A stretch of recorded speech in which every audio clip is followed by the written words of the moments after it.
बिस्मिल्लाहिर्रहमानिर्रहीम। अस्सलाम वालेकुम व्यूअर्स, क्या हाल चाल है सारे सारे लोगों के? क्या हाल चाल है? सब ठीक ठाक है? आपको कैसे लेक्चर लग रहे हैं? समझ आ रही है कि नहीं आ रही? अगर अच्छी तरह समझ नहीं आ रही तो मुझे आप कमेंट कर सकते हैं कि जो है लेक्चर आपको तफसील से समझाने लग जाऊंगा। मेरे मुताबिक मुझे जितना लग रहा है तो मैं तो मेहनत से पढ़ा रहा हूँ, लगता है आपको समझ आ रही होगी। अगर कोई लफ्ज़ की किसी लफ्ज़ की समझ नहीं आती तो वीडियो को ब्रेक लगाकर अपने उस्ताद से पूछ सकते हैं, और उस्ताद से भी रिक्वेस्ट है कि वीडियो के बाद बच्चों को तफसील से समझा दें। हर बंदा कोई मुकम्मल नहीं होता, कहीं पे कमी बेशी रह जाती है, तो आप उनको समझा दिया करें। अगर ये वीडियो बच्चों के वालिदैन देख रहे हैं तो अपने बच्चों को अच्छी तरह वीडियो के बाद समझा दिया करें, या वीडियो को ब्रेक लगाकर भी समझा दिया करें। तो जनाब, वक्त ज़ाया के बगैर हम अपने आज के सबक की तरफ चलते हैं। तो जनाब, कल हमने पढ़ा था, दो लफ्ज पढ़े थे हमने, आयरन एंड आइसक्रीम।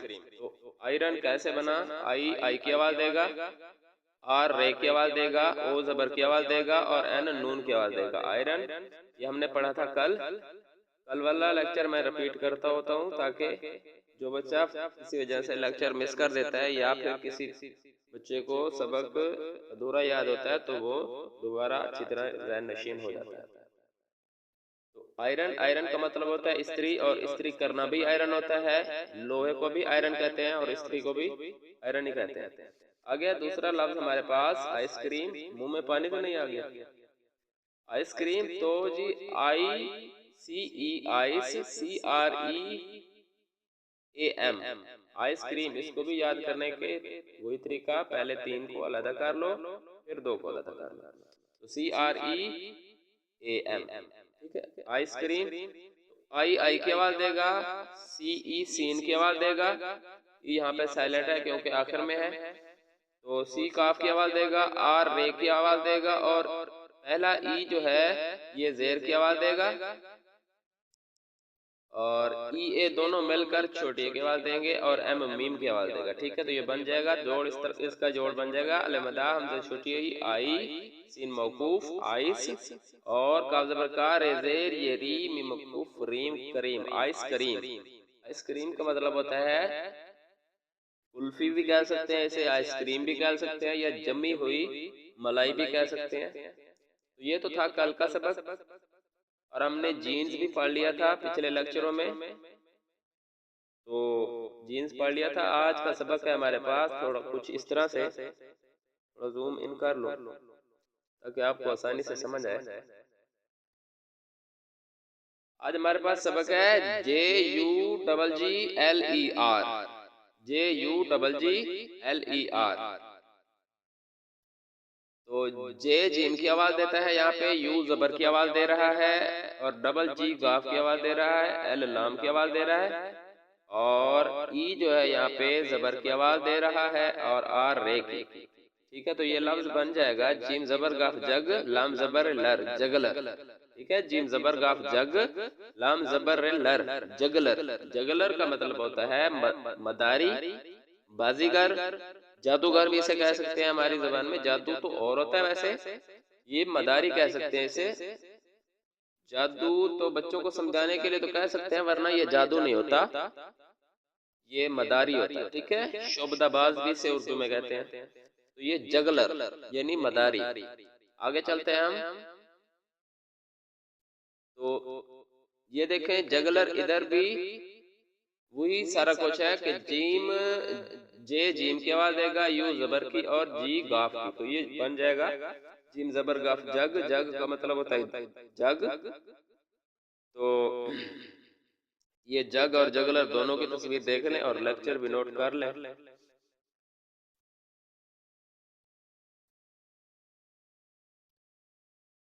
चलें जी, ये है हमारे पास आज इंग्लिश का सबक।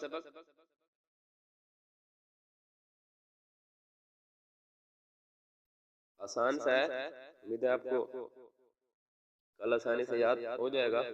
आगे चलते हैं उर्दू के सबक की जाने, बल्कि मैथ के सबक की जाने। पहले पहले उर्दू पढ़ लेते हैं। कल हमने पढ़ा था जे जंजीर, जे जेबरा, और ये भी पढ़ा था कि ज़ेबरे ने जोर लगाया और जंजीर तोड़ डाली, ठीक है, तोड़ ली। ये फिक्र है याद करने का, मतलब आपने सिर्फ ज़बानी याद करना है, ना कि पढ़ के और पहचान हो, किसी को कोई मसला नहीं है। आगे हमने पढ़ना है आज से यालाबारी।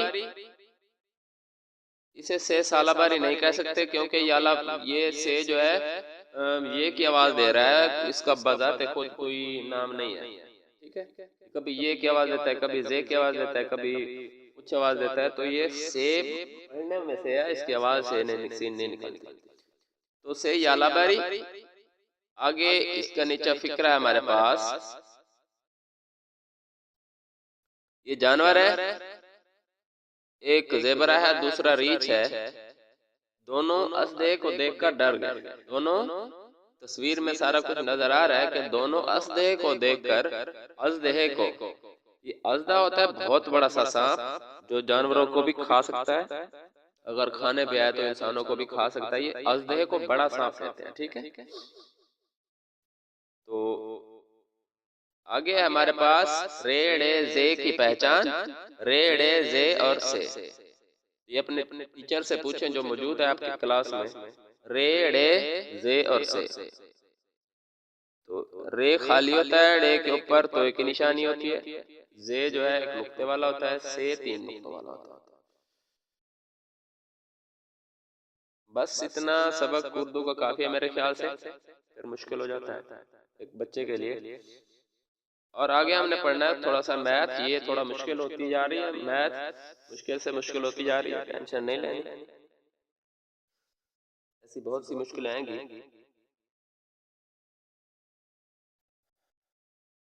काउंटिंग सीख रहा है, पहले आप सीख चुके हैं वैसे तो, ये क्रॉस मैच है, कल मैंने सिखाया था आपको। दूसरे यहाँ पे भी क्रॉस मैच है कि जितने ये हशरात हैं उनको उतने नंबर के साथ मिलाना है, क्रॉस मैच करना है। एक मिसाल मैं आपको बता देता हूँ, जिस तरह ये पीकॉक है, मुर्गे हैं, इनको स्ट्रॉबेरी के साथ मिलाते हैं आप, तो ये सारी चीजें यहाँ पे क्रॉस मैच कर लेना है आपने।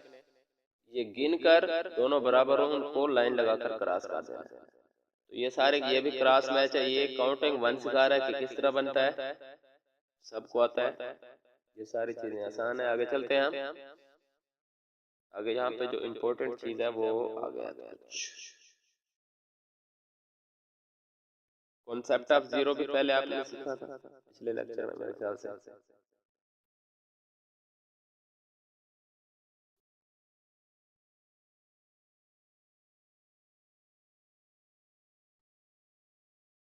मिसिंग नंबर, आज हमने पढ़ना है मिसिंग नंबर। कहता है अगर सीक्वेंस से नंबर जा रहे हैं, कोई नंबर मिस है तो आपने उसकी निशानदेही करनी है। थोड़ा जूम इन कर लेता हूँ आपके लिए, ये लेना। कहता है 1 2 3 और 4, इसके बाद कौन सा नंबर आना है, 7 आना है या 5? तो होशियार बच्चे हैं जिनको जवाब आता है इसका। तो आगे इसी तरह 2 3 4 5, इसके आगे क्या आना है, 6 आना है या 8? ये भी आपने निशानदेही करते रहना है साथ में। 2 3 और इसके बाद 4 आना है या 8? और इसी तरह इन दोनों के बाद कौन सा लफ्ज आना है, 5 आना है या कोई और आना है? ठीक है, इसी तरह 5 के आगे जो 6 आना है। ये सारा कुछ सीक्वेंस आप देख लें, नोट कर लें और बच्चों से ये हल करवाएं टीचर साहबान। जूम आउट और आप इसको नोट कर लें। चलें थोड़ा आगे चलते हैं। आगे है जो आज का सबक है, जिस पे ज्यादा गौर करना है वो ये है मैथ का। थोड़ा क्या मैंने कहा था आपको पहले भी शुरू में वीडियो में, मैथ थोड़ी सी मुश्किल होएगी आपको। आफ्टर बाद वाले, इसका मतलब होता है बिटवीन दरमियान वाले, और एंड का मतलब होता है और बिफोर का मतलब होता है पहले वाले, ठीक है। बिफोर पहले वाले, आफ्टर बाद वाले, बिटवीन दरमियान वाले, एंड बिफोर पहले वाले। तो ये चीजें आपको कल आनी चाहिए। आफ्टर का मतलब बाद वाले, बिटवीन दरमियान वाले, बिफोर पहले वाले। ये 3 आज का सबक है, ये आफ्टर, बिटवीन एंड बिफोर। ये तो पांचवी वाले को भी नहीं आता, लेकिन आप नर्सरी में सीख रहे हैं थोड़ा गौर करके पढ़ें, है तो बड़ा मुश्किल लेकिन आ जाएगा। आप लोगों को मेहनती लगते हैं आप। ठीक है जी, कल से हम इसे आगे चलाएंगे। ये बहुत अहम है, इसलिए इसको थोड़ा नोट कर लें। जूम इन और जूम इन कर देता हूँ आपके लिए। ये जी आफ्टर बाद वाले, बिटवीन दरमियान वाले, एंड बिफोर पहले वाले। ये याद करने की चीज है। तो यहाँ से लेक्चर पूरा हुआ। कल मिलेंगे इंशाल्लाह नई वीडियो के साथ।